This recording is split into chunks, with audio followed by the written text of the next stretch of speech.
Bismillahirrahmanirrahim. Allahumma salli ala Muhammad wa ali Muhammad. Assalamualaikum warahmatullahi wabarakatuh. Waalaikumsalam warahmatullahi wabarakatuh.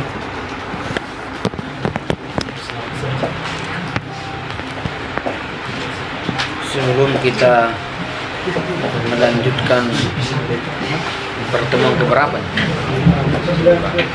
9. Pertemuan ke-9,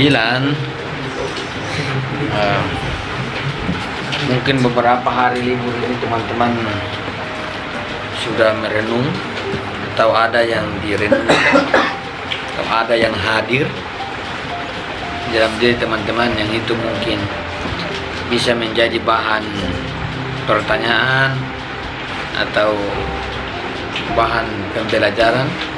Saya persilahkan sebelum saya lanjut. Sebelum saya lanjut, apakah ada bahan teman-teman mungkin merefleksi apa, atau ada hal-hal yang teman-teman pikirkan? Semua hadirin.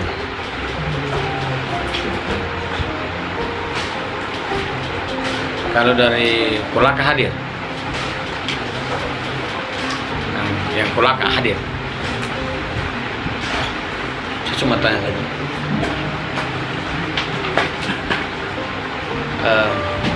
Baiklah, kita lanjut pada pembahasan kita berkaitan dengan pembagian gagasan, ya. Sebagaimana pada pembahasan yang lalu, di dalam buku ini dijelaskan bahwa gagasan itu kan gambaran pada mental, ya, konsep.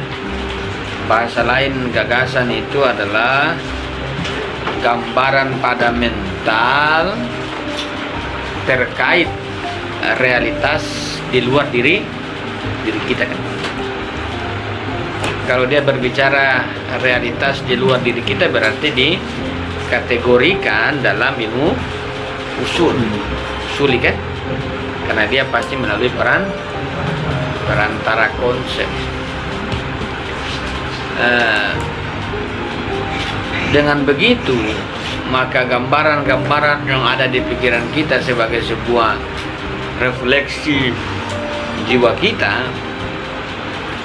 di dalam struktur berpikir kita juga itu bisa kita membayangkan bahwa ada konsep tertentu yang itu dia mewadahi berbagai banyak objek. Dan di pikiran kita juga ada konsep tertentu yang itu cuma punya satu objek. Tidaklah dipungkiri itu. Teman-teman bisa berbicara tentang sebuah konsep yang banyak, menyantirkan banyak objek. Misalnya binatang banyak, ya. Manusia banyak objeknya.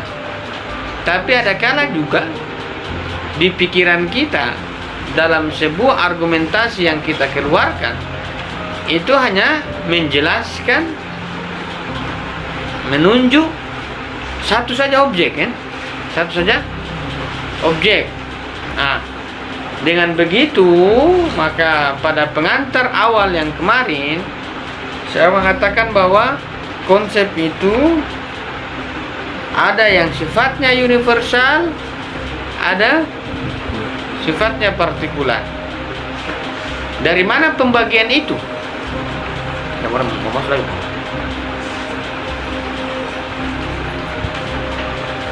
Dari mana pembagian itu terjadi? Dari mana pembagian universalitas dan universal itu?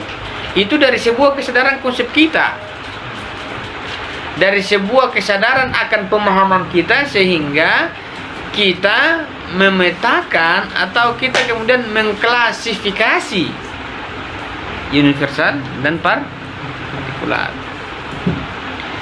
Makanya kemarin Nah, betul juga. Gagasan ataupun konsep. Ada gagasan yang partikular, ada gagasan yang universal. Perhatikan gagasan ini ya. Gagasan itu dia adalah gambaran realitas luar ya. Realitas luar. Jadi sekiranya kita menggambarkan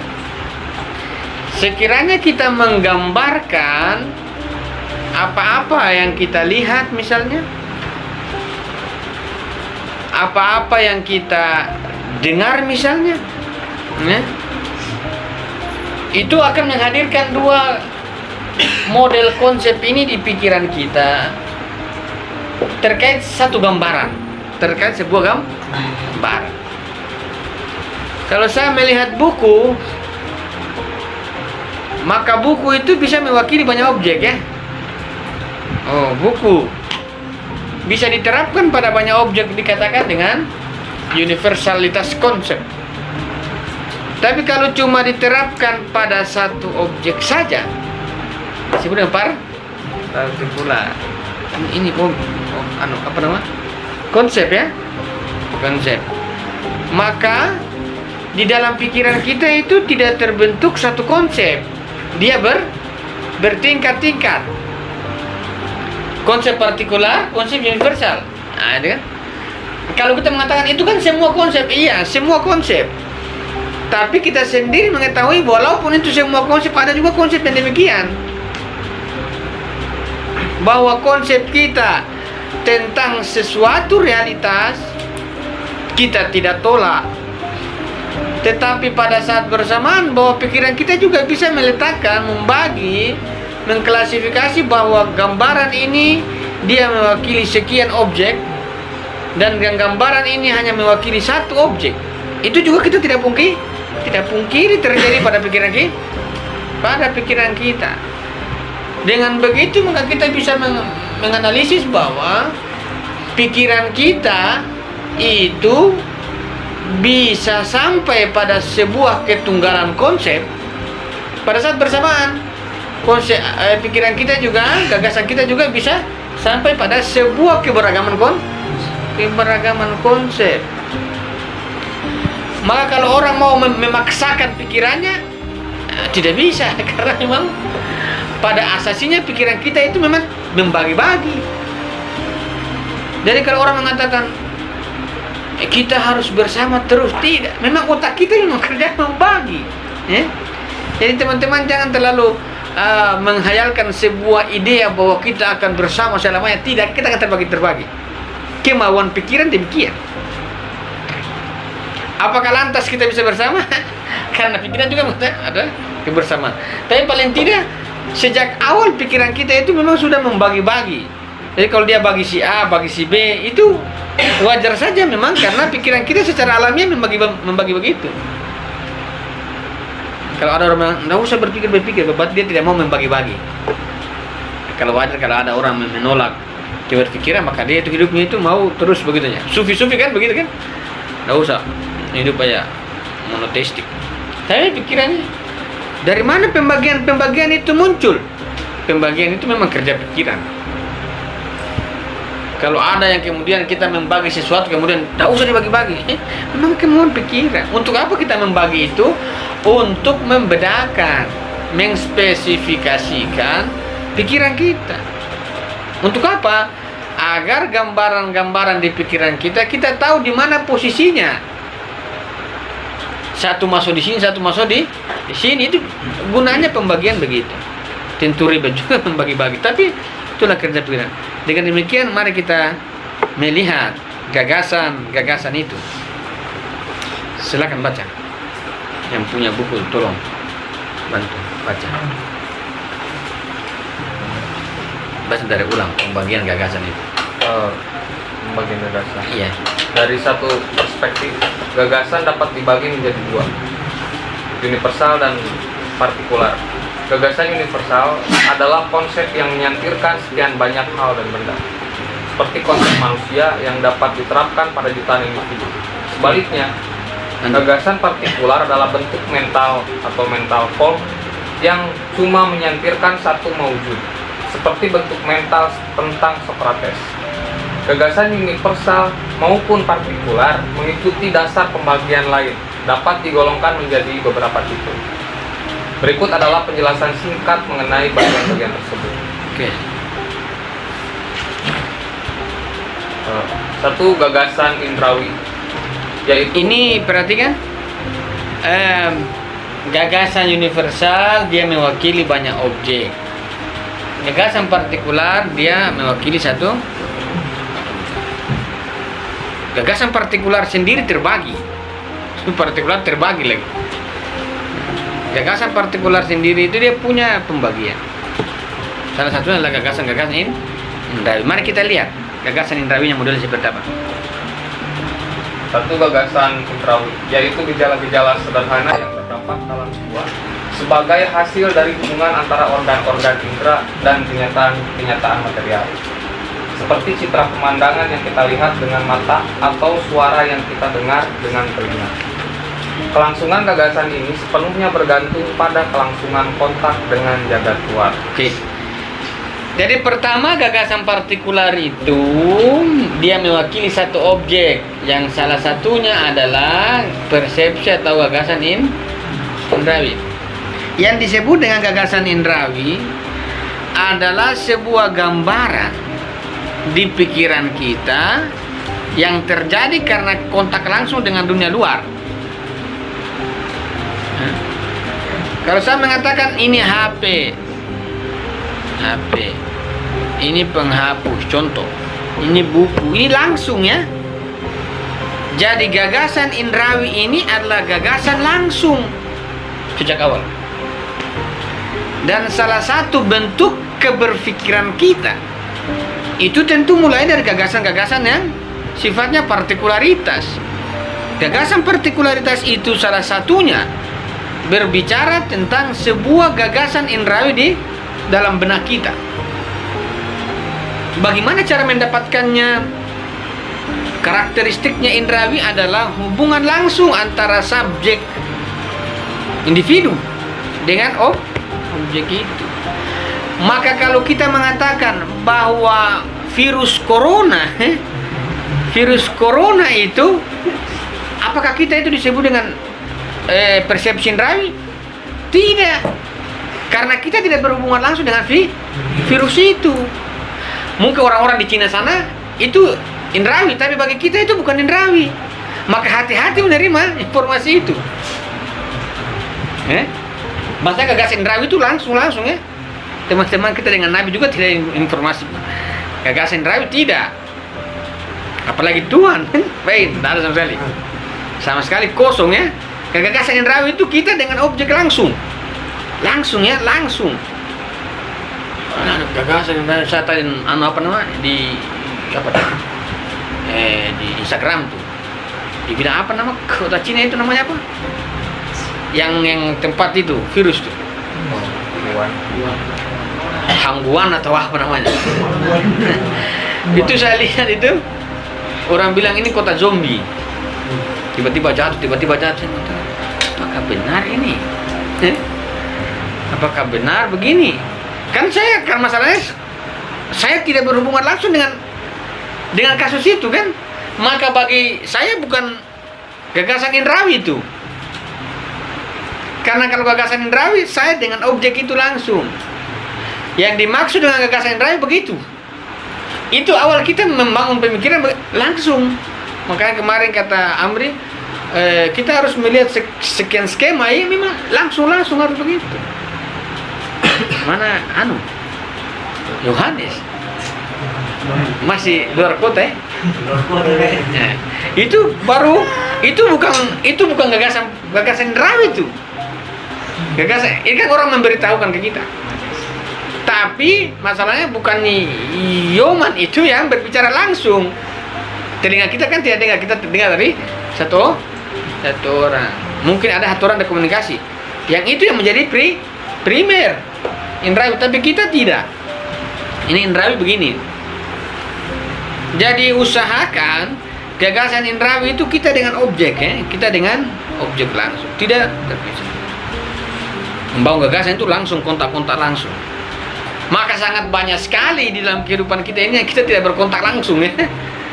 Banyak sekali. Masa lalu kita tidak berkontak langsung. Masa depan pun kita tidak berkontak langsung. Bahkan masa hari ini pun banyak sekali yang kita tidak berkontak langsung. Maka sebenarnya masa yang lalu itu yang mana sebenarnya? Yang depan juga tidak jelas, kita tidak berkontak langsung. Yang lalu apalagi? Yang sekarang juga banyak hal yang kita tidak berkontak langsung. Maka kita tidak bisa membagi waktu itu dalam 3 masa, karena kejadiannya itu sekarang juga kita tidak berkontak-kontak langsung. Kira-kira begini, ini gagasan indrawi. Dia langsung konsepnya begitu, langsung. Lanjut, kedua gagasan khayali atau imaginary ideas, yakni gejala-gejala sederhana dan khas dalam jiwa yang secara langsung diakibatkan oleh timbulnya gagasan-gagasan indrawi dan hubungan dengan jagat luar. Perhatikan, ini adalah gagasan indrawi, ya Pak, gagasan partikular, ya. Partikular, jadi gagasan partikular itu adalah sebuah gambaran yang menyantirkan satu objek. Kalau saya berhubungan dengan ini kan namanya satu objek, ya.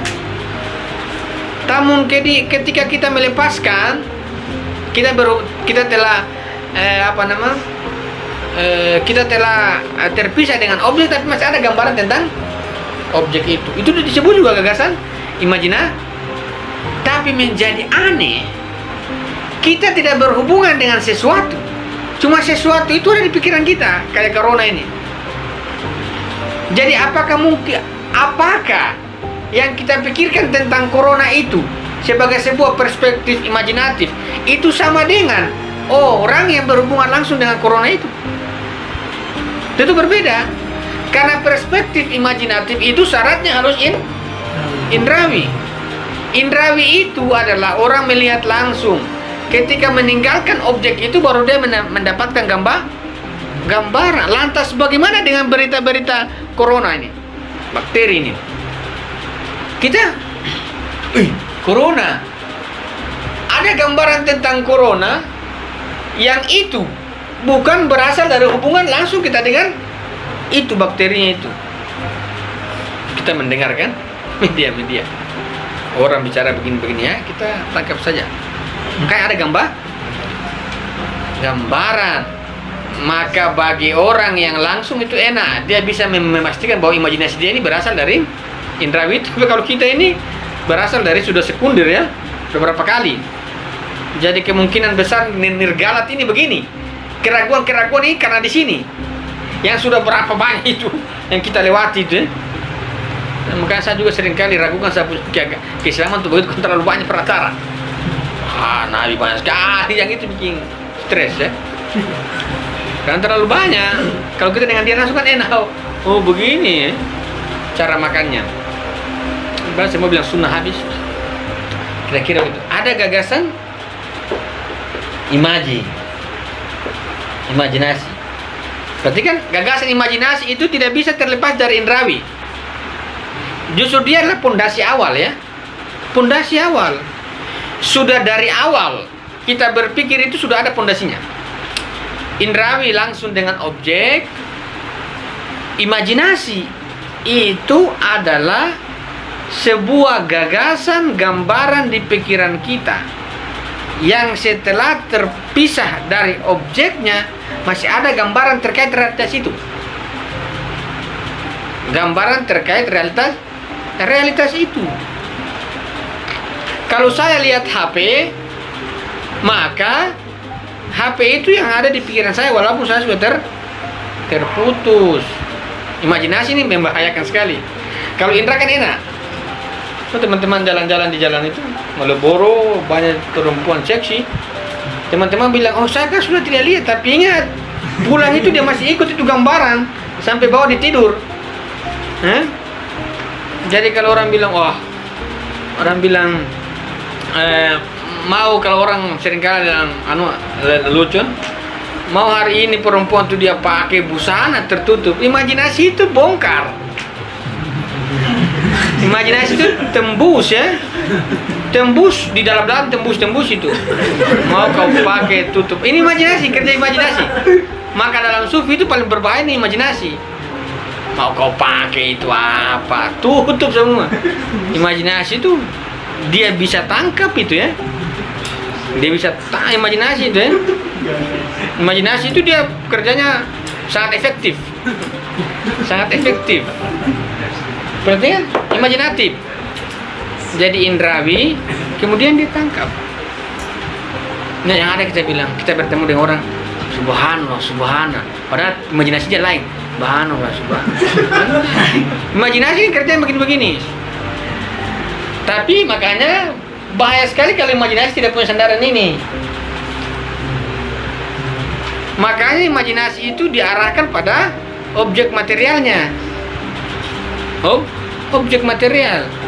Maka bisakah teman-teman berimajinasi tentang Tuhan? Karena dia tidak punya objek material. Nanti teman-teman bagaimana? Tuhan Maha Esa, Tuhan Maha Tunggal. Dari mana itu imajinasi itu? Karena dia tidak punya objek material. Sedangkan dalam struktur pemikiran, imajinasi itu muncul dari indrawi. Indrawi ya? Dari indrawi. Apa yang kita lihat buku itu indrawi. Ketika terlepas dengan buku masih ada gambaran buku, ini disebut gambaran tentang buku dengan diri kita. Itu imajinatif. Jadi kalau gagasan indrawi, kita dengan objek itu bisa terpisah. Namun kalau imajinasi, gambaran tentang sesuatu itu sudah bagian dari diri kita, kemanapun kalian berada, di situ dia. Imajinatif. Imajinasi begitu ya. Bagaimana kita mau memahami ketuhanan? Bagaimana imajinasi Tuhan? Ya? Kan sulit. Ini yang disebut barat apa semua ini? Ya? Sudah terlalu banyak dogma di sini masuk kan? Sudah. Sekarang itu corona dapat ajab. Karena dia sudah diskriminasi igur apa? Ini bahas sekali ya begini. Tapi tidak masalah. Imajinasi, perhatikan imajinasi ini. Disebut dengan partikular karena ini masih mewakili satu objek itu.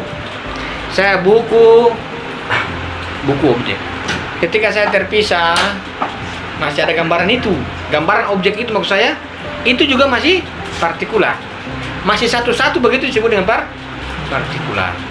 Ini disebut dengan imajinasi. Jadi berimajinasilah apa yang kalian persepsi secara indrawi. Jangan tidak ya. Artinya apa? Maka kualitas imajinasi adalah kualitas faktual. Kualitas imajinasi kita adalah kualitas fakta.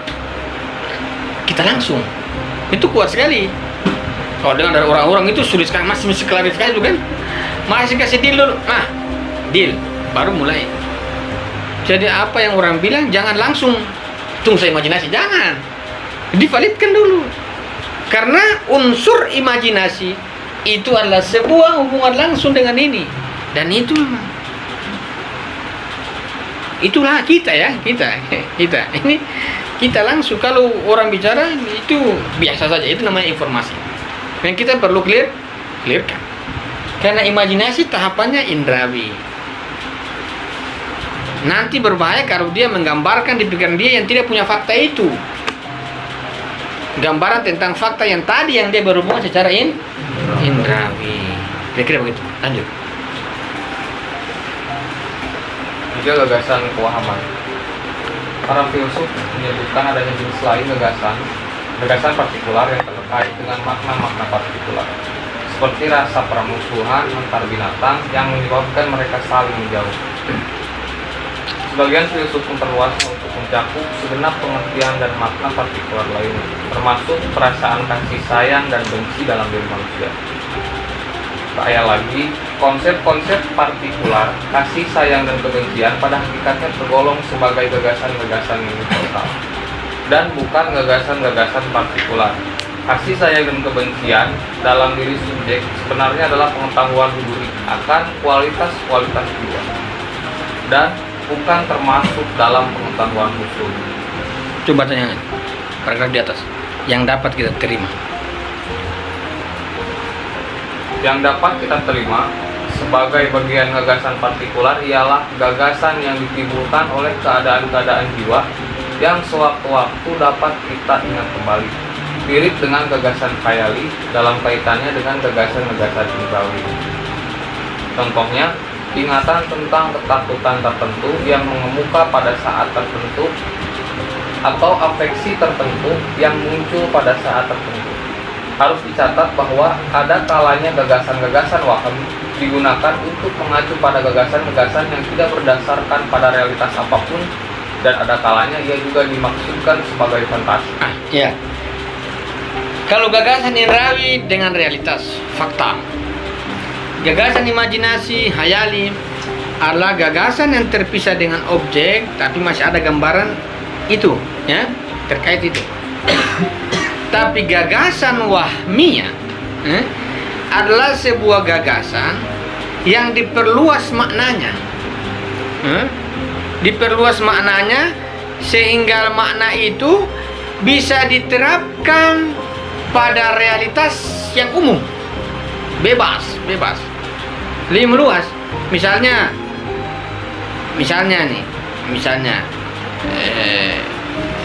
Misalnya saya mengatakan harimau, ya, harimau, objek harimau. Kemudian kita bisa terapkan di manusia, ganteng-ganteng harimau, ganteng-ganteng serigala. Jadi harimau sebagai sebuah gagasan indrawi dan imajinasi selesai. Tapi dia sebagai sebuah gagasan wahmiyah itu ditingkatkan maknanya sehingga bisa diterapkan pada seluruh objek. Tapi yang dimaksud dengan partikular itu, gagasan wahmiyah itu, karena dia masih berlaku pada objek ini, objek itu. Misalnya, saya mengatakan di sini dicontohkan misalnya tadi contoh di sini dia mengatakan permusuhan, misalnya permusuhan antara binatang, antara tikus dan kucing. Permusuhan antara tikus dan kucing. Apakah kucing dan tikus itu pernah mengetahui yang disebut dengan konsep permusuhan? Sejak kapan itu kita lihat Tom dan Jerry itu mengklarifikasi bahwa mereka bermusuhan? Tidak. Ini disebut dengan wahmiyah, bahwa konsep kita tentang sesuatu itu tidak punya realitas. Contoh lain misalnya kita seringkali saya contohkan, kita jalan-jalan pakai jalan pagi misalnya, tiba-tiba kita tendang batu, kurang ajar batu ini wahmiyah. Namanya kapan itu batu pernah ada konsep dia mau menghalangi orang? Karena kita tendang batu, lagi emosi, kurang ajar batu, tidak tahu diri, tidak punya mata, yang namanya batu tidak punya mata begitu. Tapi kita kan seringkali marah, ya, marah terhadap objek itu yang tidak punya gagasan. Atau misalnya contoh misalnya, terus sementara masak, tiba-tiba lapar sekali, tiba-tiba ikan kita itu dimakan kucing. Tuh teman-teman bayangkan, kurang ajar, kucing tidak pernah dididik. Kapan kucing itu pernah dididik? Dan kapan itu kucing pernah punya konsep bahwa mencuri itu haram? Tidak ada kucing itu mencuri itu haram. Maka ketika kita mengatakan kucing kurang ajar, tidak berakal, ya itu namanya gagasan wahmiyah. Ini yang membuat kita galau di sini. Jadi apa yang kita pikirkan, yang dibangun di pikiran kita terapkan pada sesuatu yang tidak punya realitas. Itu disebut dengan gagasan wahmiyah. Artinya bahwa gagasan itu pada sesuatu itu tidak ada. Paham? Kita mengatakan kucing itu kepala batu. Sejak kapan kucing itu punya konsep tentang kepala batu? Kita mengatakan kucing tukang pencuri. Kapan itu kucing punya konsep tentang pencuri, bahwa pencuri itu haram? Ada teman saya, dia foto. Lucu-lucu teman saya tuh. Jadi dia masih jomblo perempuan itu. Dia foto kucing berasusila. Baru dia bilang dasar kucing melompati majikan. Jadi kucing itu dengan kucing satu itu berhubungan intim, ya. dia foto. Kurang ajar kucing. Pergaulan bebas. Kapan kucing itu tahu pergaulan bebas? Ya memang dia begitu habitatnya ya. Ini disebut dengan waham. Waham begini. Jadi banyak sekali hal-hal yang kita terapkan di luar itu tidak punya landasan ilmiahnya, tidak punya realitas. Ini gagasan wahmi ini sangat berbahaya. Wahmi ya. Waham. Dan di pikiran kita begitu, waham banyak sekali, waham banyak sekali. Banyak, ada kala kita duduk melamun yang kita tidak tahu dari mana melamun itu. Saya mau jadi presiden. Di rekening tidak ada duit. Itu namanya waham. Berpikir dia tidak punya landasannya, tapi dia mengembangkan. Saya mau jadi presiden. Di ATM tidak ada duit. Mau jadi apa itu? Ini disebut dengan, tentu ini disebut dengan, kita harus bedakan antara cita-cita dan apa? Cita-cita dan waham ya. Cita-cita itu disusun dari ini. Kalau waham itu ya kita tinggal setarik rokok. Aduh, saya mau jadi presiden. Di rekening juga tidak ada. Padahal kalau secara faktual kalau mau masuk presiden harus banyak duit kan? Itu fakta. Ini tidak dia. Jadi presiden ini menarik.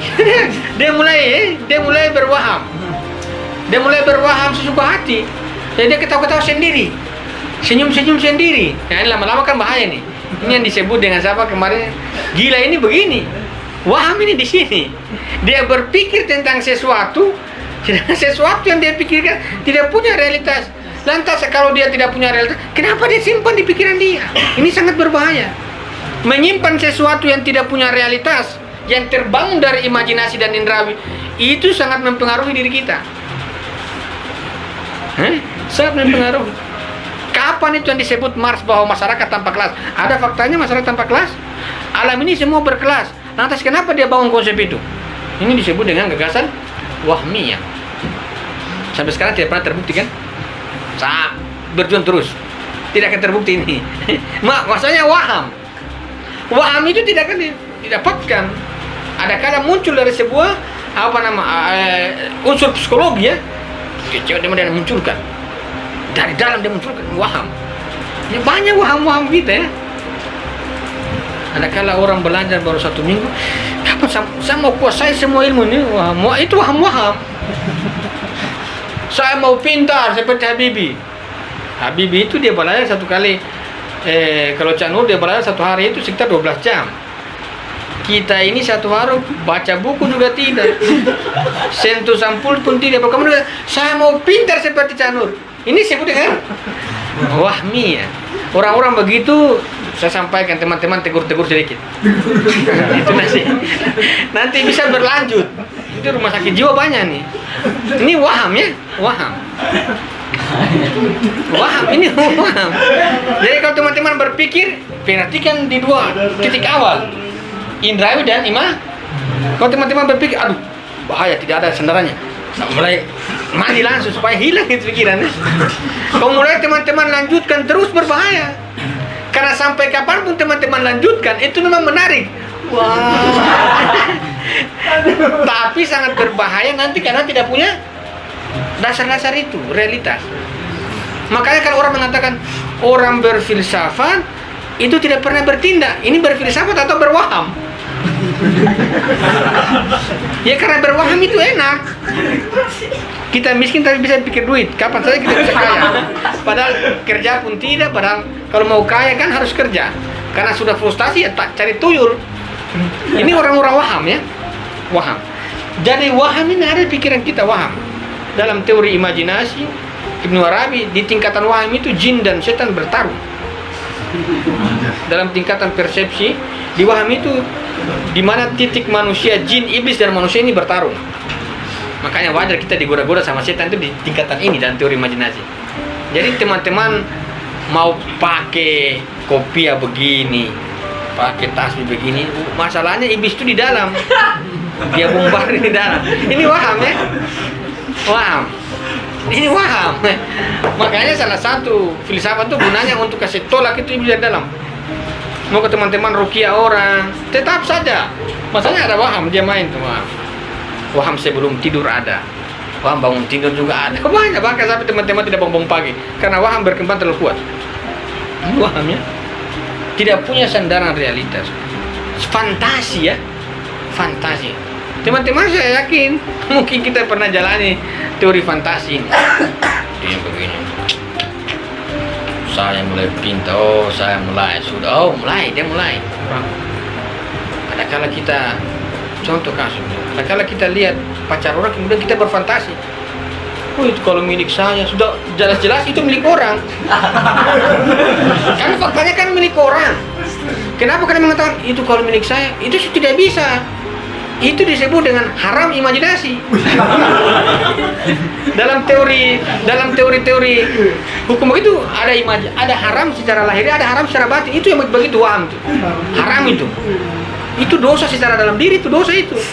Makanya perlu ada apa lagi kita pernah pintar-pintar sama dosa semua masuk. Lahir batin ya. Sudah tahu itu istri orang, sudah tahu itu pacar orang, kemudian kalau saya punya, sudah tidak bisa berpikir karena itu sudah bukan punya kita, tapi waham dia mainkan. Iya juga ya. Nah, itu sudah berbahaya, itu mempengaruhi ini. Jadi paling tidak kita biasa misalnya teman-teman keluar lihat-lihat, pas ada orang tahu saya bukan milik saya, sudah lanjut saja jalan kan, lanjut jalan, jangan dikembangkan lagi. Mudah-mudahan dia putus. Jangan itu. Itu waham ya, waham. Tidak punya landasan-landasan. Atau seringkali misalnya mungkin ada teman kita misalnya yang meninggal misalnya, tiba-tiba kita takut mayat. Saya takut mayat itu, ya mayat sudah meninggal, dia tidak akan bangun kejar-kejar kita. Karena kita punya waham, pernah nonton di film apa? Pocong dan lain sebagainya. Oh bahaya. Nah itu dia sudah tidak akan bangun. Karena dalam teori faktanya orang bangun kecuali punya nyawa. Kalau sudah dicabut sampai kapanpun kau temani rokok juga kau begini tidak akan muncul itu. Cuma karena waham kita terlalu berat, besar, bahkan lewat saja tuh gemetar. Itu waham. Ini waham ya. Waham ini begini. Ini salah satu unsur yang mempengaruhi kita ragu yang paling kuat di tingkatan ini. Itu bisa mempengaruhi diri kita. Waham ya, waham begitu. Ada kala orang yang kita lihat itu, jangan-jangan dia marah saya, jangan-jangan itu kebanyakan teori jangan-jangan itu waham. Jangan-jangan dia marah. Padahal orang tidak seperti itu. Ini waham ya. Ini semua partikular ini. Ini semua gagasan partikular. Indrawi satu, imajinasi dia masih menggambarkan itu. Waham juga dia masih terkait dengan sesuatu. Dia masih sifatnya yang dia sasar adalah sesuatu itu. Walaupun dia ini dikatakan dia semi universal. Karena dia bisa diterapkan pada banyak hal. Pada banyak hal. Tapi ini perhatikan. Jadi indrawi adalah dia dengan sesuatu itu. Sedangkan imaji demikian gambarannya. Waham adalah sebuah gagasan yang tidak punya basis realitas. Basis yang kita membiarkan dia terus berkembang dalam diri kita. Kira begitu. Lanjut, gagasan universal. Gagasan universal. Sudah kita ketahui bahwa pada satu sisi gagasan dapat dibagi menjadi universal dan partikular. Dan semua jenis gagasan yang telah kita bahas hingga sekarang adalah gagasan-gagasan partikular. Gagasan-gagasan universal yang juga disebut dengan konsep-konsep akal atau pengertian-pengertian telah menjadi pusat berbagai perdebatan filosofis sekaligus menjadi tema pembicaraan selama berabad-abad lampau. Sejak zaman kuno, ada sejumlah orang yang pada dasarnya menyangkal keberadaan konsep-konsep universal. Istilah yang dipakai untuk mendenotasi konsep-konsep universal, kata mereka, sebetulnya merupakan istilah-istilah ekivokal yang mengacu pada banyak hal. Oke, perlu saya tekankan, gagasan waham ini adalah gagasan yang tidak punya sandaran realitas. Ini sangat berbahaya dan dia bisa menyerang orang-orang yang beriman. Coba buktikan saya mana malaikat, buktikan saya mana Tuhan. Itu kan tidak punya basis material. Ini kan bisa mengganggu orang. Makanya ada tadi saya lihat di story apa di FB itu, ada ustadz satu, ustadz lah, LC lah gelarnya itu. Dia mengharamkan filsafat, ya wajar saja. Karena ada tingkatan persepsi itu disebut dengan wahmi. Landasannya tidak ada. Kalau dia tidak punya landasan itu, kita kalau yang ini kita bisa cari langsung, ini juga kita bisa cari langsung. Tapi yang ini kita cari di mana? Karena dia tidak punya landasan material, dia tidak punya basis realitas. Lantas waham itu kita mau cari di mana? Kita bisa buat waham itu. Namun pembuatan kita terhadap gagasan-gagasan waham itu, gagasan waham sendiri yang kita bentuk begitu banyak, kita mau cari di mana tempatnya. Karena realitas tidak. Realitas tidak menampung gagasan wahamiyah itu.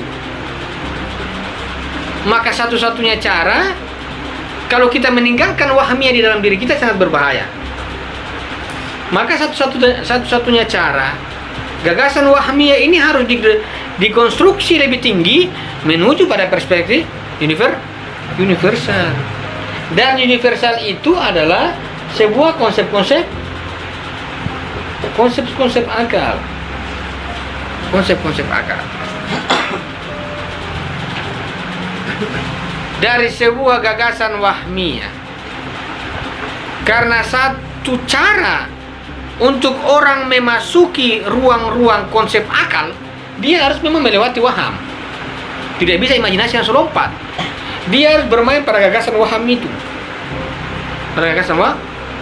Maka sangat berbahaya ketika gagasan waham itu aktif, akalnya tidak aktif. Sangat berbahaya. Gagasan waham itu bisa aktif, bisa menciptakan gambaran sesuka hatinya yang melampaui realitas itu harus diaktifkan, diambil dan ditransformasi menuju konsep-konsep akal agar gagasan wahmiyah itu bisa menemukan wujudnya. Jadi kalau gagasan wahmiyah sendiri karena dia sudah tidak punya landasan-landasan material, landasan realitas maksud saya, maka kita tidak mungkin mencari di realitas. Kalau kita tidak mungkin mencari realitas dan gagasannya itu ada pada kita, lantas gagasan ini kita mau arahkan kemana? Satu-satunya harus dia ke realitas. Namun kalau ke realitas dia tidak punya realitas. Kalau kita biarkan pada diri kita gagasan wahmiyah ini akan mempengaruhi diri kita. Maka satu-satunya jalan kita adalah membawa wahmiyah itu pada konsep-konsep akal. Untuk apa? Untuk menemukan bentuk yang hakiki. Bentuk yang hakiki. Lanjut.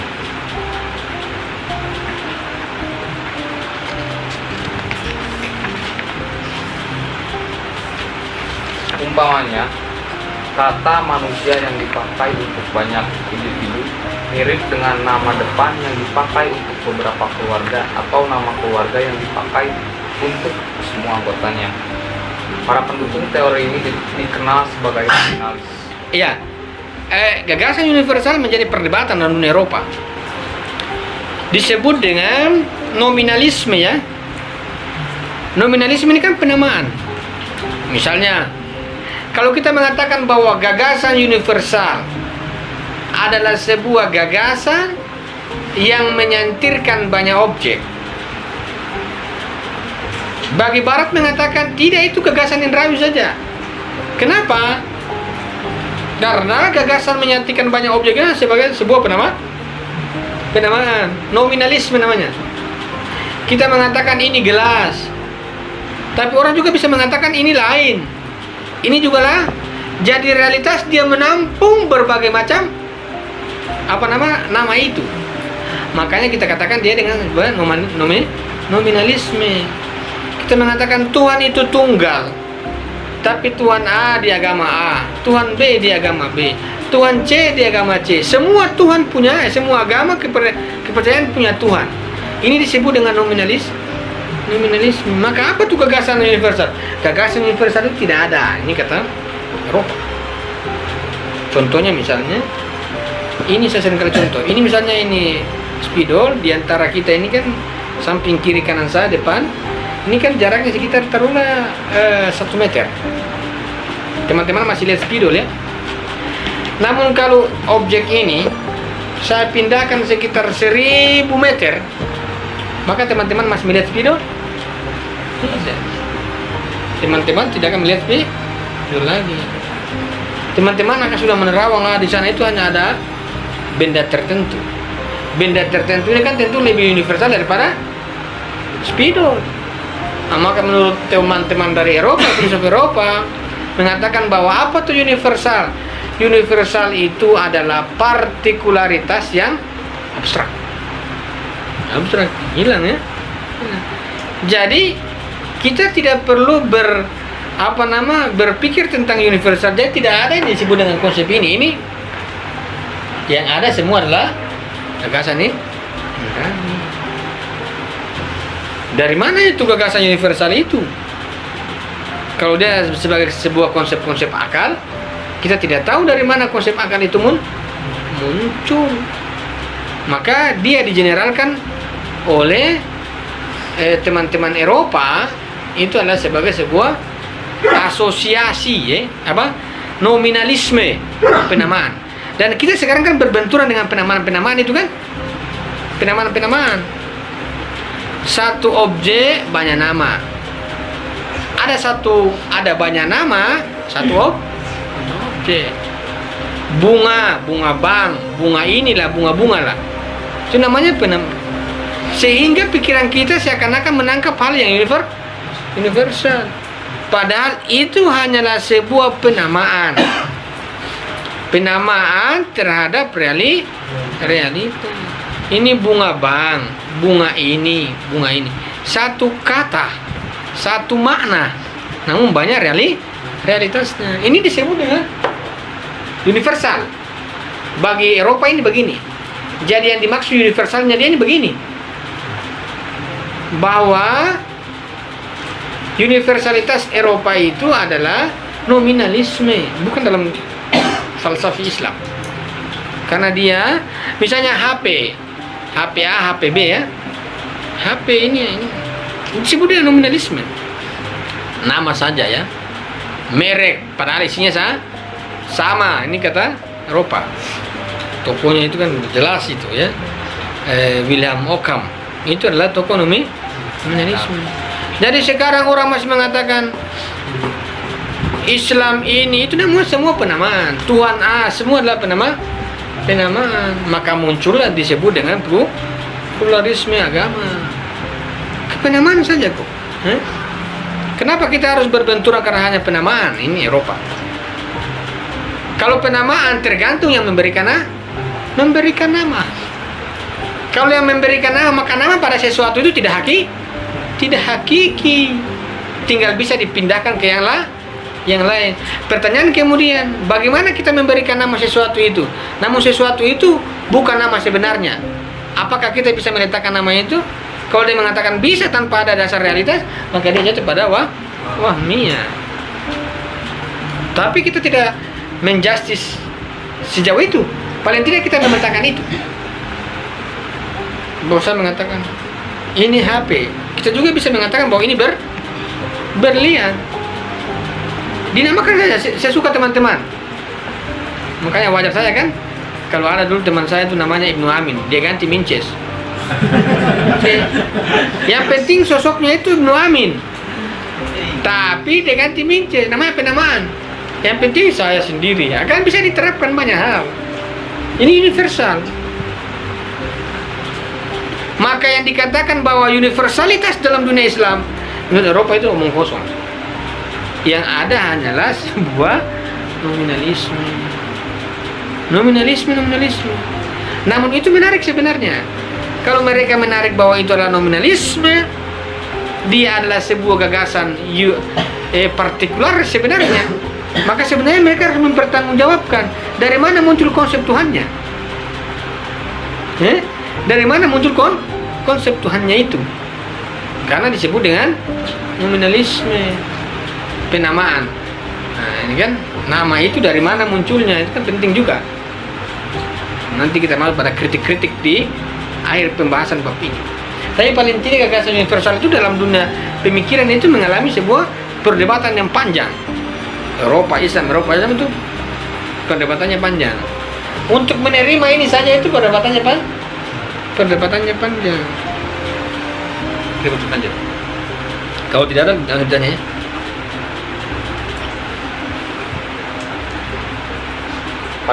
Pada akhir abad pertengahan, William dari Ockham cenderung pada teori ini, kemudian diikuti Berkeley. Belakangan di zaman modern, para positivis dan penganut sejumlah aliran lain juga patut diduga berpandangan serupa. Sejalan dengan teori di atas ialah teori yang menyatakan bahwa konsep-konsep universal tak lebih dari konsep-konsep partikular yang samar. Dengan sedemikian rupa, menerapkan beberapa ciri beda dan bentuk khasnya. Kita bisa menerapkan satu konsep partikular pada beragam orang dan individu. Iya, itu namanya penamaan ya. Bisa diterapkan saja. Satu nama pada banyak objek. Misalnya bintang, terap banyak saja. Jadi bintang itu bukan hanya di langit, bisa juga bintang mainan, bintang laut, banyak ya, bisa diterapkan. Ini semua penamaan. Jadi filsafat Islam mengatakan bahwa ada universal, tentu itu juga pertanggungjawaban argumen kan? Bagaimana itu pertanggungjawaban argumentasinya? Kalau tidak, maka gugur itu disebut dengan teori akal. Konsep-konsep akal itu gugur. Karena Barat juga memang jeli melihatnya. Karena dia bilang ini penamaan saja kok. Ini Spinor ini yang namakan siapa? Ya kita juga bisa namakan lain ini. Saya bisa namakan tertentu, teman-teman juga bisa. Yang apa nama? Yang pembuat juga dia menamakan Spinor, tapi dia juga bisa menambahkan nama-nama yang lain.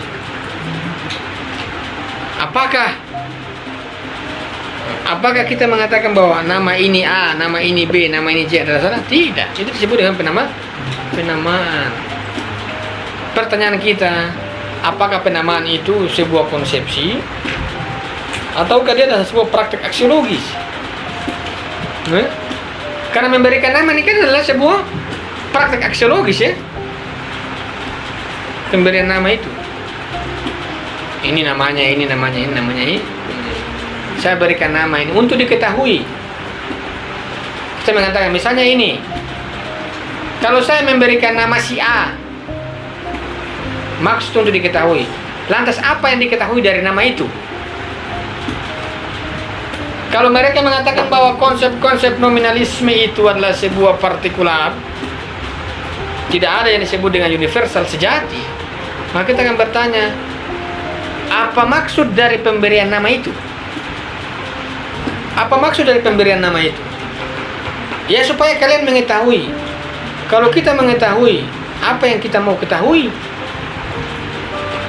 pasti akan mereka mengatakan kalian harus mengetahui makna. Lantas kita akan bertanya, makna itu sebelum nama atau sesudah nama? Sebelum nama. Kalau sebelum nama, apakah itu disebut dengan nominalisme? Mereka jawab. Ini kan konsep ya, konsep. Apakah nama itu muncul sebelum konsep ataukah sesudah konsep? Kalau dia sesudah konsep, apakah bisa dikatakan itulah sebuah nominalisme? Tidak bisa dong. Apakah dengan seenaknya kita katakan bahwa gelas itu apel? Tidak mungkin, karena apel itu punya makna berbeda dengan gelas. Kecuali kita meniadakan konsep dalam penamaan, mungkin kita bisa berlakukan A, B, C, dan D. Tapi kalau kita percayai bahwa ada konsep mendahului nama, maka nominalisme akan gugur. Karena dia tidak sembarang meletakkan nama. Coba teman-teman katakan misalnya Yoman misalnya. Coba teman-teman panggil, wahai Besi. Dia bilang, pasti dia marah. Maka nominalisme ini adalah sebuah paham amoral, tidak bermoral. Ini orang namanya Yoman, kamu bilang Besi. Apalagi ternyata teman-teman sebut. Makanya muncullah itu cebong dan apa nama kampret ya. Ini namanya penamaan saja, penamaan saja. Tapi nama itu pasti mewakili makna. Apakah makna itu sebelum nama ataukah sesudah nama? Sebelum kan? Sebelum. Maka carilah nama yang punya makna. Jangan cari nama baru cari makna. Bangunlah itu konsep pada diri kita, baru kita cari nama yang sesuai dengan konsep itu. Yang teman-teman cuma cari nama, mana nama yang bagus. Jangan dulu cari nama yang bagus, cari makna yang pas, baru cari nama. Ini kita cari nama dulu yang bagus. Oh namanya, tapi kita tidak tahu apa ini. Misalnya ada teman saya, dia cari nama yang bagus. Namanya itu apa, ahli neraka itu bahasa Arab ya? Ahli neraka. Karena bagus kan bahasa Arab, ahli nar. Dia namakan anaknya ahli nar. Cek per cek maknanya itu ahli neraka, dia ganti. Ini namanya nama mendahului kan konsep, berarti konsepnya itu nanti itu ahli neraka betul-betul tuh. Panas sekali tuh ya. Ini sangat berbahaya. Bang, kalau kita tanya di orang tua kita, kenapa kalian memberikan nama ini? Nama sudah susah, makanya tarik saja nama. Ini padahal harus ada makna. Nama ya, nama. Maka nominalisme itu perlu dipertanyakan. Bahkan nominalisme sendiri itu apakah sebuah nama atau ada maknanya? Apa sih makna dan nominalnya? Adalah sebuah penamaan-penamaan. Nah, pasti ada sebuah penamaan kemudian dikatakan nominalisme. Maka nominalisme ini kita juga bisa gugurkan namanya ini. Kita bisa ganti menjadi apa? Totalitalisme misalnya. Ganti saja. Kalau kita mau buat nama begini, makanya wajar saya di Eropa itu relativisme itu sebenarnya relativisme nama atau relativisme konsep. Yang ada ini nama-nama yang di otak-atik ya. Maka sebenarnya di Barat ini perlu dilihat konsep mereka. Sebenarnya makanya kalau teman-teman membaca pemikiran Barat yang ada itu istilah baru terus. Wah, ini apa maksud istilah ini? Kan mengatakan 12 kategori. Siapa nama? Descartes mengatakan innate idea. Sebentar lagi John Locke mengatakan lain lagi. Padahal semuanya sama konsepnya karena jatuh pada sebuah nominalisme. Maka relativisme baru sebenarnya perlu dilacak lagi. Nama yang menjadi relatif ataukah konsep? Itu perlu dibuka. Ada relativisme nama, ada juga relativisme konsep. Ya? Karena memang pada pertanggungjawaban dari mana ini konsep universal. Dari mana itu konsep-konsep akal itu? Kalau ini kan enak, selesai masalah. Selesai masalah. Tapi yang ini kan menjadi sulit. Jadi sulit dalam melihat ini. Kira begitu. Ada pertanyaan?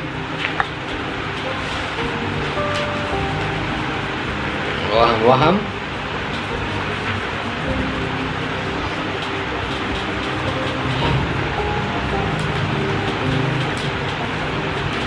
Baca halaman 130. Halaman 130. Telaah.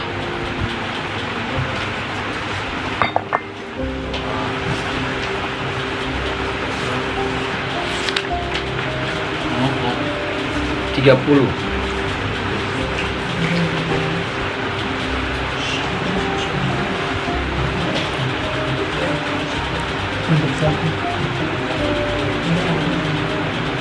Baca. Telaah. 130. Telaah. Tadi itu lanjutan tadi. Ya, halaman selanjutnya.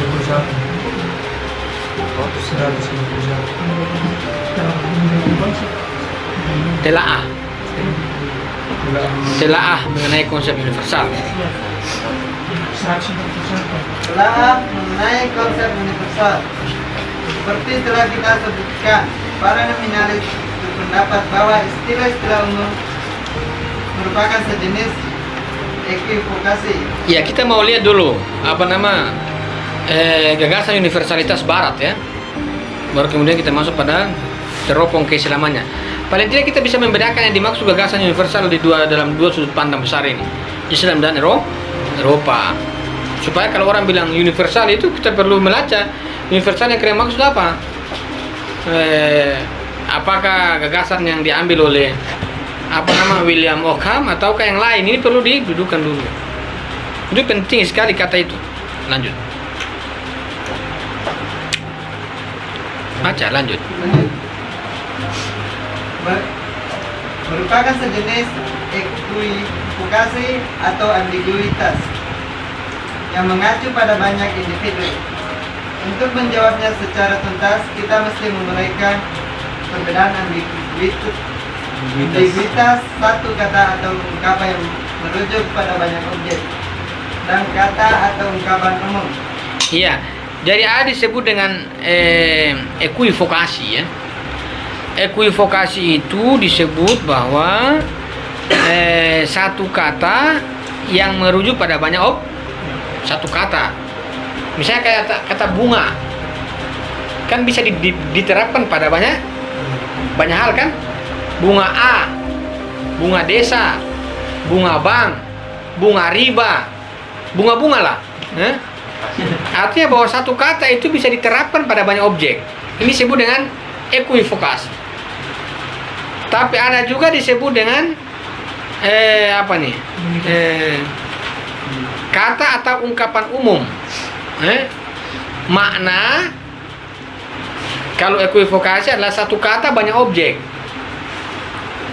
Tapi kalau ungkapan umum mustarak al makna. Jadi satu makna juga ada pada banyak objek. Kalau equivokasi itu adalah satu kata banyak objek. Kalau univokasi banyak makna satu objek. Ungkapan umum. Jadi kalau equivokasi itu satu kata banyak objeknya. Tapi kalau al-mustarak al-maknawi itu adalah banyak makna namun satu objek. Bisa dibedakan. Banyak maknanya tapi objeknya cuma itu saja ya. Banyak maknanya tapi objeknya cuma satu.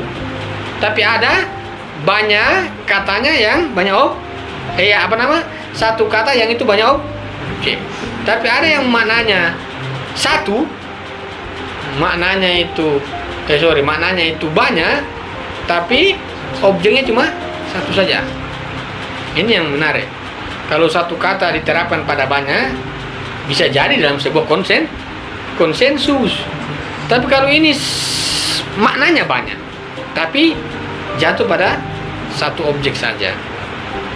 Mau ke teman-teman mau bilang, misalnya kalau satu kata banyak objek, kita bisa mengatakan bahwa bunga A, bunga B, C. Tapi kalau misalnya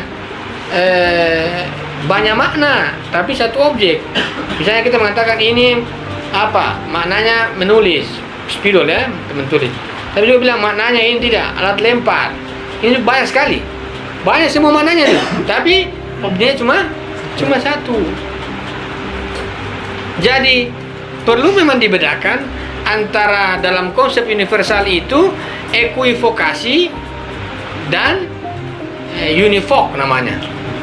Univok, satu kata banyak objek dan banyak makna satu objek. Karena ini mirip-mirip dengan gagasan universal.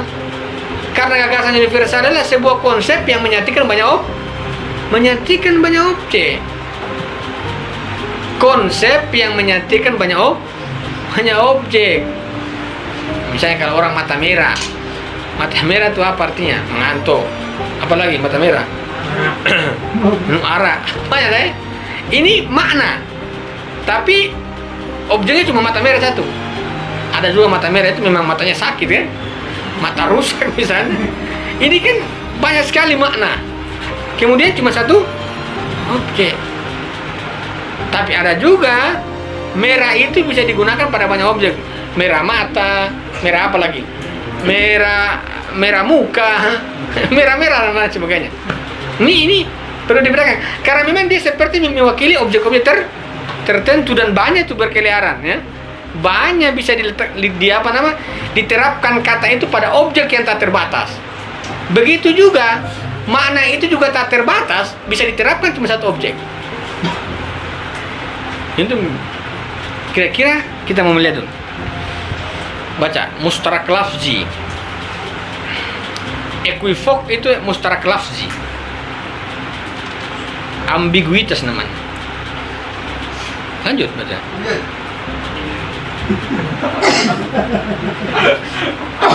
Ambiguitas atau mustarak lafzi dan makna atau pengertian umum. Lanjut. Ini bukan pemain bola ini. Lanjut. Ambiguitas menentuk sejumlah konveksi yang ditetapkan sebelumnya. Ya kan? Dia mengacu pada konvensi ya. Konvensi apa? Kayak ada namanya kesepakatan. Kesepakatan itu. Berarti perjanjian. Nah, iya sama juga perjanjian. Kesepakatan. Itu ini disebut dengan satu kata banyak objek. Lafzi ya. Bahasanya ekuivokasi. Jadi orang kan bersepakat, bersepakat. Misalnya kalau kita mengatakan, misalnya kata demokrasi, ini kan bisa diterapkan. Demokrasi religius, demokrasi apa lagi? Liberal, demokrasi apa lagi? Banyak sekali ya, banyak. Ini namanya apa? Kata demokrasi ini bisa diterapkan pada banyak objek, liberal atau apa dan lain sebagainya. Ini kata demokrasi. Ini kalau kita tarik pada sebuah kesepakatan saja. Artinya baru kalau universal ini dipahami dalam sebuah makna makna nominalisme. Nama yang punya banyak objek. Ini kan seperti gagasan universal. Dia menangkap banyak objek itu.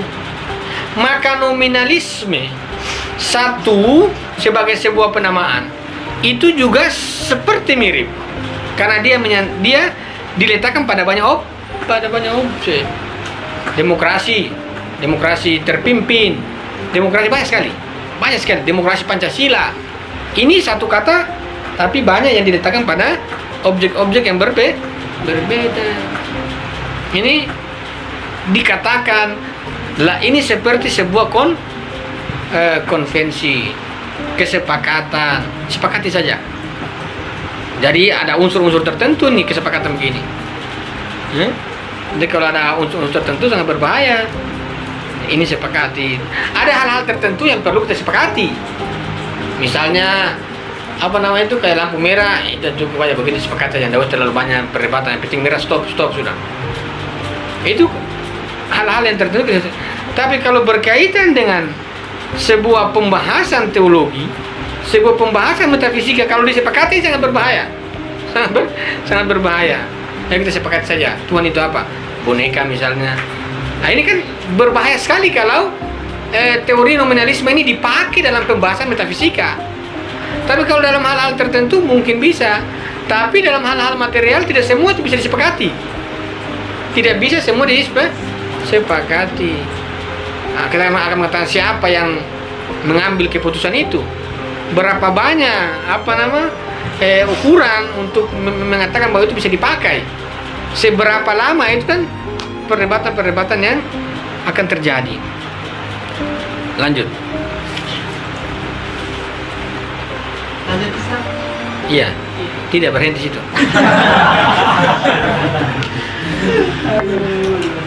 Sementara makna atau pengertian umum memerlukan satu konveksi. Makna atau pengertian umum dapat berlaku pada individu dan contoh yang tidak terhingga. Sementara ambiguitas cuma berlaku pada sederet makna. Masing-masing merupakan konveksi tersendiri. Makna umum cuma memiliki satu pengertian umum yang dapat dipahami tanpa melihat konteks. Oke, sorry. Yang saya mau tadi salah mana ya? Makna umum, sebaliknya makna umum ialah kata atau ungkapan yang ditetapkan dalam satu konvensi untuk merujuk pada sisi kesamaan dan keserupaan. Kalau ekuivokasi satu kata banyak objek. Kalau dikatakan univokasi atau dikatakan dengan al-mustarak al-makna, itu adalah satu makna yang bisa merujuk, ini juga kesepakatan, pada banyak objek yang berdasarkan ciri-ciri sama. Misalnya, seringkali kalau orang buat penelitian itu kan, ini ciri-ciri sama, beda. Yang sama-sama ini masuk ini. Nah, ini kan, ini menurut Ayatullah Taqiyuddin mengatakan ini kata umum. Makna umum. Dan makna umum juga ini bisa berlaku dalam sebuah konvensi. Tapi kalau satu kata yang itu bisa diberlakukan banyak objek, ini pasti akan membutuhkan sebuah konvensi-konvensi yang berlanjut. Tapi kalau hanya makna umum, dia satu makna diterapkan pada banyak objek. Tapi pada penerapannya itu harus dilihat kesamaan dan perbedaan setiap individu. Kalau sama-sama dikatakan ini, yang beda-beda dikatakan ini, kemudian diberlakukanlah itu. Yang sama semua dikatakan sama, yang berbeda dikatakan ini. Itu disebut dengan unifikasi. Satu makna banyak objek, satu kata banyak objek. Ini mirip universalia. Lanjut. Ada 3 butir itu. Paragraf selanjutnya.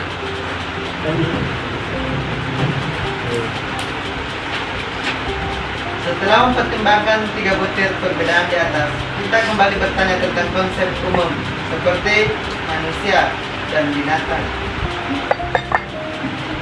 Apakah konsep-konsep umum itu dapat kita pahami sebagai memiliki pengertian umum untuk anggota himpunan yang tak terhingga tanpa melihat konteks tertentu? Ataukah kata itu akan mencuatkan sejumlah pengertian dalam pikiran sehingga jika konteksnya tidak terbatasi, pikiran kita menjadi kacau dengan berbagai pengertian? Tak syak lagi kita tidak menangkap Muhammad, Ali, Hasan, dan Husain sebagai pengertian kata manusia yang berbeda-beda. Oke. Dia mau mengatakan bahwa bagaimana dengan makna kata manusia, konsepnya tentang manusia dan katanya manusia. Kapan sih kata manusia itu dikonvensi? Apakah orang yang dulu dengan sekarang itu manusia berbeda? Sekarang kita dikatakan manusia, yang dulu dikatakan kera. Dari mana konsep manusia itu? Yang dikatakan bahwa dia adalah hewan berpikir, itu apakah itu juga dikatakan konvensi? Sejak kapan konvensi itu berlaku? Sejak kapan? Mungkin konvensi kan bermain pada abad-abad 19 ya. 19. Lantas dulu itu Adam itu manusia apa tidak? Dulu itu apakah kata manusia ini diberlakukan? Maka manusia zaman sekarang itu berbeda dengan manusia zaman dulu. Manusia zaman sekarang itu apa yang dikatakan manusia? Satu, seksi, putih. Nah, ini kan begini kan? Yang katakan manusia itu harus begini-begini. Tapi dulu itu mau kau gemuk, mau kau putih, kau apa, dikatakan manusia. Karena kata itu berkaitan dengan konsepnya. Tapi kalau ada sebuah kata yang tidak berkaitan dengan konsepnya, maka itu bisa diberlakukan kapan saja dan diberlakukan pada waktu yang ditentukan. Kalau manusia sebagai sebuah kata manusia, kita lepaskan makna manusia, maka manusia ini hanya berlaku bagi konvensi itu diputuskan. Zaman modern saya berlakunya. Zaman dulu karena zaman dulu itu konvensi ini tidak terjadi. Maka sebuah konsep-konsep universal ini bisa diterapkan pada banyak hal. Ketika beberapa kata yang tidak disesuaikan dengan maknanya, maka hal-hal tertentu dalam konvensi dia akan membatasi objek tertentu yang dia sepakati. Misalnya sekarang kalau dalam teori sosial, dunia Eropa membagi negara dunia 3 miskin sesuka dia, itu namanya konvensi begitu. Afrika miskin, yang terkenal Eropa. Kan dia buat begitu kan. Sesuka dia kan, karena dia mau konvensi dan dia juga punya otoritas tentang konvensi. Ini yang negara ini, dunia ketiga ini teroris. Buat saja teroris. Dia buat saja, terserah dia. Ini negara dunia ketiga, ini miskin. Tidak ada disebut dengan negara dunia ketiga itu negara yang maju. Negara berkembang semua. Kalau mau maju ikut Eropa. Kalau ikut Eropa ya begini ini, konvensi begini. Jadi dia menetapkan sebuah nama saja. Apa sih yang dimaksud dengan negara berkembang itu? Konsepnya yang dimaksud dengan negara berkembang itu seperti apa kan perlu didudukkan dulu. Kalau hanya dikatakan bahwa negara berkembang ini, ciri-cirinya ini, nah, kan? Jadi makna umum diletakkan pada sebuah daerah yang bercirikan makna yang sama atau serupa, sehingga diberlakukanlah itu. Jadi negara tertinggal itu adalah ciri-ciri dulu Eropa dulu, kemudian diberlakukan pada dunia ketiga yang sekarang. Nah, kemudian kita yang dunia ketiga menikmati saja pengetahuan dari sana, menikmati sambil tepuk tangan bahwa memang Eropa maju. Memang maju begini. Jadi kebanyakan bahasa-bahasa nominalisme yang digunakan sekarang tanpa kita melihat jejak-jejak konsep yang mereka bangun dari mana. Karena kita juga memasukkan pada pikiran kita adalah sebuah nominalisme, maka jarang sekali kita dalam tataran akademik itu melacak konsep mereka. Dan jarang sekali kita itu mau mengkritik konsep mereka, karena kita sudah jatuh pada sebuah keserupaan, sama, yang penting sama, namanya begitu saja. Padahal perlu dilacak, karena ada konsep. Maka kalau kita mengatakan manusia, konsepnya itu adalah makhluk hewan berpikir. Kalau kita mengatakan bahwa nama itu bisa disepakati, iya. Tapi manusia sebagai hewan yang berpikir, apakah ini juga perlu disepakati? Karena kita menyepakati bahwa manusia adalah hewan berpikir, sebelum kita sepakati, konsep ini sudah muncul apa belum? Ayo kita sepakati dulu ini. Manusia kalau sebagai sebuah nama disepakati, tidak masalah. Tapi konsep manusia sebagai hewan berpikir, sebelum kita sepakati bahwa manusia adalah makhluk hewan berpikir, sebelum kita sepakati konsep ini sudah ada ataukah muncul setelah kesepakatan atau konvensi itu? Tetap dia akan muncul konsep itu sebelum kesepakatan. Maka konsep itu tidak bisa disepakati begitu saja. Ayo kita berkumpul sama-sama. Ayo kita sepakati konsep. Mana yang kita sepakati konsep itu? Pasti orang berpikir dulu, ini yang saya maksud, baru mulai sepakati. Adakah kesepakatan terhadap sesuatu yang sesuatu itu belum lahir? Ayo kita sepakati. Apa bagus kita sepakati? Saya juga bingung apa yang kita sepakati. Lah belum ada yang kita dapatkan. Maka sebenarnya konvensi ini apa motifnya ya? Apa motifnya?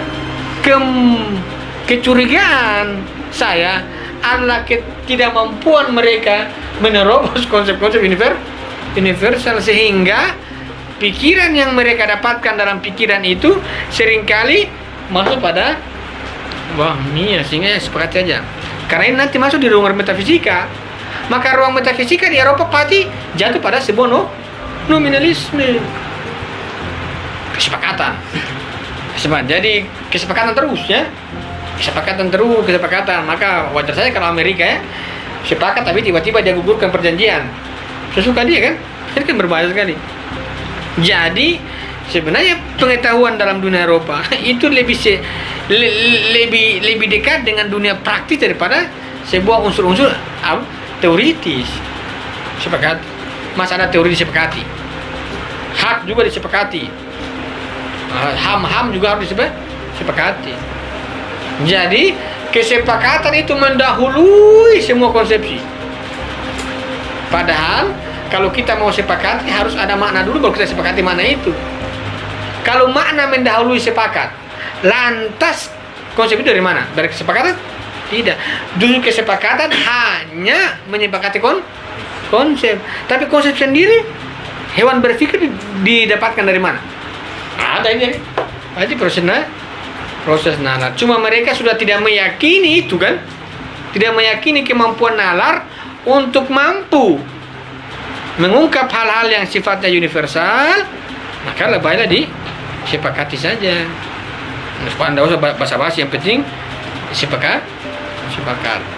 Kalau ada orang berdebat sudah terlalu lama kan tiba-tiba, ayo Anda usah banyak ribut, sepakat. Ayo kumpul ya. Bat sah, ketuk palu 3 kali. Sudah. Ya kan kemudian dia jalankan. Ini kan sangat berbahaya. Atau kita katakan intelektual ketuk palu. Ini muncul dalam nalar kesepakatan. Dari mana ini nalar kesepakatan ini? Ini penting.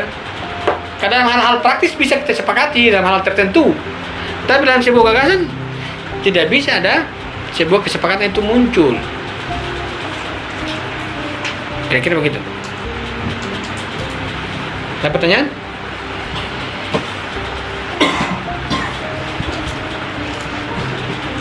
Teman-teman mereview itu, telah konsep universal sampai di terakhir.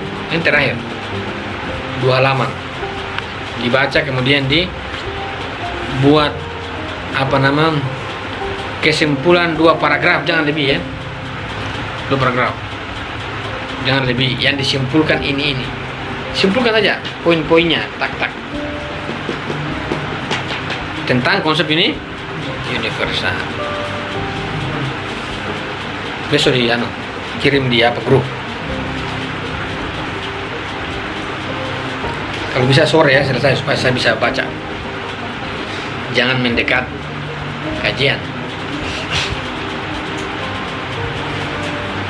Kalau konsep partikular menjadi gampang saja.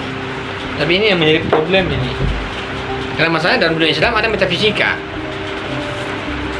Ada metafisika ini yang menjadi sebuah pembahasan yang itu nanti jatuh pada sebuah afirmasi.